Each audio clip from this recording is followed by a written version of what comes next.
ബോളിവുഡിനെ തള്ളിയും south Indian സിനിമകളെ പുകഴ്ത്തിയുമൊക്കെ പരസ്യമായി രംഗത്തെത്താറുണ്ട് നടനും സംവിധായകനുമായ അനുരാഗ് കശ്യപ്. ബോളിവുഡ് ഇൻഡസ്ട്രിയോടുള്ള വിയോജിപ്പ് മൂലം മുംബൈ വിടുന്നുവെന്നറിയിച്ച് മാർച്ചിൽ ബംഗളൂരുവിലേക്ക് അദ്ദേഹം താമസം മാറുകയും ചെയ്തു. ഇപ്പോഴിതാ ആ കൂടുമാറ്റം കൊണ്ടുണ്ടായ ഗുണങ്ങളെക്കുറിച്ച് വാചാലനായിരിക്കുകയാണ് അനുരാഗ് കശ്യപ്. താൻ പഴയതുപോലെ എഴുതാൻ തുടങ്ങിയെന്നും ആരോഗ്യകാര്യത്തിൽ ശ്രദ്ധിച്ചു തുടങ്ങിയെന്നുമാണ് അദ്ദേഹം പറയുന്നത്. മാധ്യമപ്രവർത്തകനും നിരൂപകനുമായ സുധീർ ശ്രീനിവാസന്റെ യൂട്യൂബ് ചാനൽ ഇന്റർവ്യൂവിലായിരുന്നു ഈ തുറന്നുപറച്ചിൽ. ഈ ഇന്റർവ്യൂവിന്റെ കൂടുതൽ വിശദാംശങ്ങളിലേക്ക് കടക്കാം. സ്വാഗതം ഇന്റർവ്യൂവിലേക്ക്.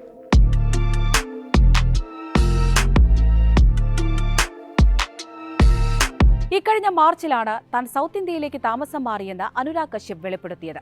ദ ഹിന്ദുവിന് നൽകിയ അഭിമുഖത്തിലായിരുന്നു ആ തുറന്നുപറച്ചിൽ. ക്രിയേറ്റിവിറ്റിക്ക് വില നൽകാതെ ബോക്സ് ഓഫീസ് നമ്പറുകൾക്ക് പിന്നാലെ പോകുന്ന സംവിധായകരെ കണ്ട് താൻ മടുത്തു എന്നായിരുന്നു അന്ന് അദ്ദേഹത്തിന്റെ വാക്കുകൾ. സുധീർ ശ്രീനിവാസന്റെ അഭിമുഖത്തിലും ഇതേ കാര്യം തന്നെയാണ് അദ്ദേഹം ആവർത്തിക്കുന്നത്. മുംബൈയിൽ വെച്ച് താൻ അനുഭവിച്ച ഒറ്റപ്പെടലിനെ കുറിച്ചും എങ്ങനെയാണ് മലയാള സിനിമ തന്റെ രക്ഷയ്ക്കെത്തിയത് എന്നുമൊക്കെ അനുരാഗ് വിവരിക്കുന്നുണ്ട്. അനുരാഗിന്റെ വാക്കുകൾ ഇങ്ങനെയായിരുന്നു: ഹിന്ദി സിനിമാ പ്രവർത്തകർ എന്നെ ഒറ്റപ്പെടുത്താൻ തുടങ്ങിയപ്പോഴാണ് ഞാൻ മുംബൈ വിടുന്നത്. ഞാൻ മോശം സംവിധായകനാണെന്നും എനിക്ക് പണി അറിയില്ല എന്നും അവർക്കിടയിൽ സംസാരമുണ്ടായിരുന്നു. എന്റെ ഒപ്പം ചേർന്നാൽ ചിലർക്കത് അസ്വസ്ഥതയുണ്ടാക്കുമെന്നും അവസരങ്ങൾ നഷ്ടപ്പെടുമെന്നുമാണ് അവർ ധരിച്ചു വെച്ചിരുന്നത്.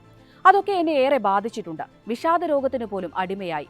അങ്ങനെയുള്ള സ്ഥലത്ത് നിന്ന് എന്നെ സ്വയം പുറത്തു കൊണ്ടുവരേണ്ടത് ഒരു തരത്തിൽ എന്റെ ബാധ്യതയായിരുന്നു. അങ്ങനെയാണ് ഞാൻ മുംബൈ വിടുന്നത്. ഇപ്പോൾ നോക്കൂ, ഞാൻ ആ വിഷാദത്തിൽ നിന്ന് പുറത്തു കടന്നു. ജീവിതം വളരെയധികം ആസ്വദിക്കുന്നുണ്ട് ഇപ്പോൾ ഞാൻ. അതിന് എന്നെ സഹായിച്ചത് മലയാള സിനിമകളായിരുന്നു. ഹിന്ദി സിനിമകൾ കാണുന്നത് നിർത്തുകയാണ് ഞാൻ ആദ്യം ചെയ്തത്. മലയാളത്തിൽ നവാഗത സംവിധായകരുടെ സിനിമകളെ ഞാൻ തേടിപ്പിടിച്ച് കാണാൻ തുടങ്ങി.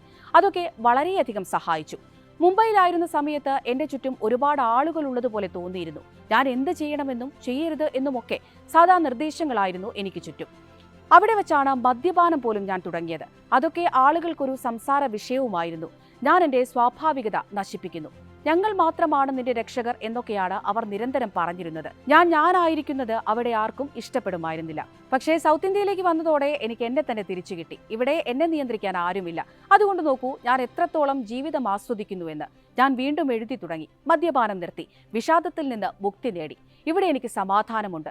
ആളുകളുടെ അനാവശ്യ ഇടപെടലുകളില്ല, ചോദ്യം ചെയ്യലുകളില്ല. അതുകൊണ്ട് സംഭവിക്കാനുള്ളതൊക്കെ സ്വാഭാവികമായി തന്നെ സംഭവിച്ചു. ഞാൻ എക്സസൈസ് ചെയ്യാൻ പോലും തുടങ്ങി. അതുകൊണ്ടൊക്കെയാണ് എനിക്ക് എന്നെ തന്നെ തിരിച്ചു കിട്ടിയത്, അനുരാഗ് പറയുന്നു. നേരത്തെയും ഹിന്ദി ഫിലിം ഇൻഡസ്ട്രിയെ കാര്യമായി വിമർശിച്ച അനുരാഗ് കശ്യപ് രംഗത്തെത്തിയിട്ടുണ്ട്. ബോളിവുഡിന് പൈസ മാത്രമാണ് ലക്ഷ്യമെന്നും കഴിവിന് അവിടെ സ്ഥാനമില്ല എന്നും പല തവണയായി തുറന്നടിച്ചിരുന്നു അദ്ദേഹം.